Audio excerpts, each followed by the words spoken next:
नमस्कार दोस्तों, आज मैं आपको जितिया व्रत की एक बहुत ही सुंदर लोक कथा सुनाने जा रही हूँ।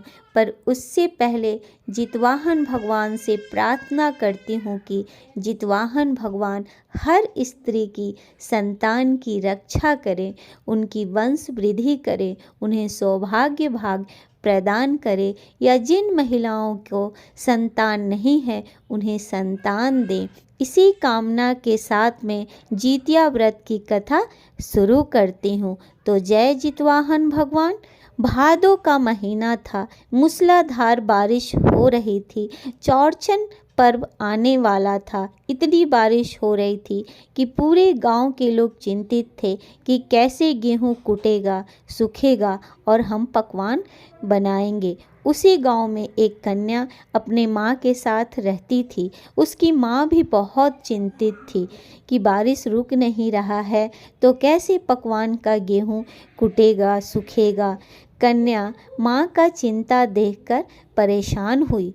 उसने सूर्य देवता के सामने जाकर खड़ा होकर उनसे आग्रह की कि हे सूर्य देव, अगर आप मेरे आंगन में धूप उगा देंगे तो मैं एक रात आपके साथ बिताऊंगी। पहले सत्य का ज़माना था। सूर्यदेव कन्या की बात सुन लिए और मान लिए। पूरे गांव में बहुत बारिश हो रही थी पर कन्या के आंगन में धूप खिला हुआ था। सभी लोग गेहूं कूट के सुखा के अच्छे से पर्व मना लिए। उसके बाद कन्या को लगा कि अब तो सूर्यदेव हमारे यहाँ आएंगे, तो कन्या रोज़ रात में दूसरे के घर जाके सो जाती थी। सूर्यदेव अच्छे से खाए पिए सोए, इसके लिए अच्छा अच्छा पकवान बना देती थी, अच्छे से बिस्तर लगा देती थी, पर अपने जगह एक केला का थम रखकर चली जाती थी।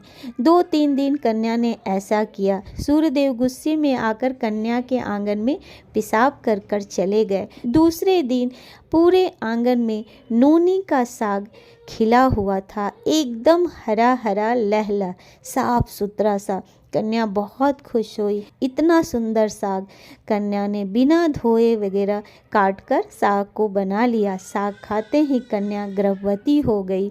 9 महीना बाद कन्या को एक सुंदर तेजस्वी पुत्र पैदा हुआ। जब बच्चा थोड़ा बड़ा हुआ, बाहर खेलने जाता था तो हर खेल में जीत के आता था। बहुत बुद्धिमान था, बहुत तेजी से बढ़ रहा था। सारे बच्चे उसे चिढ़ाते थे, तुम्हारा कोई नाम नहीं, तुम्हारा कोई पिता नहीं। बच्चा घर में आके माँ से बोला। माँ बोली, ऐसा नहीं है, तुम्हारे पिता हैं और वो हैं सूर्यदेव। बालक बोला, तो ठीक है, आप उन्हें बुलाइए, मैं उनसे मिलूंगा। कन्या ने सूर्यदेव से आग्रह किया कि हे सूर्यदेव, आपका बेटा आपसे मिलना चाहता है। सूर्यदेव प्रकट हुए। बालक ने सूर्यदेव को प्रणाम किया और बोला कि आप मेरे साथ क्यों नहीं रहते हैं, सारे बच्चे मुझे चिढ़ाते हैं। सूर्यदेव बोले, मैं तुम्हारे साथ नहीं रह सकता हूँ, पर मैं तुम्हें आशीर्वाद देता हूँ कि संसार में तुम पूजे जाओगे। जो भी स्त्री दिल से जितिया व्रत करेंगी और मन से तुम्हारी पूजा करेंगी, तुम उन स्त्री के संतान की हर तरह से रक्षा करोगे, उन्हें लंबी उम्र प्रदान करोगे, उनका वंश वृद्धि करोगे, उन्हें सुख समृद्धि दोगे। और आज के दिन मैं तुमको एक नाम देता हूँ और वो है जितवाहन। तुम्हारा नाम आज से जितवाहन पड़ा। जितवाहन के नाम पर ही ये जितिया व्रत रखा गया है। तो आज से पूरी संसार में तुम्हारी पूजा होगी। और ये कह के सूर्यदेव चले गए। तो दोस्तों, इस तरह नोनी के साग से एक तेजस्वी सुंदर बालक पैदा हुआ। यही कारण है कि जितिया के दिन नोनी का साग खाना बहुत महत्वपूर्ण होता है। तो ये हमारी कथा रही। अगर आपको हमारी ये कथा पसंद आई तो आप कमेंट में जय जितवाहन भगवान ज़रूर लिखिएगा।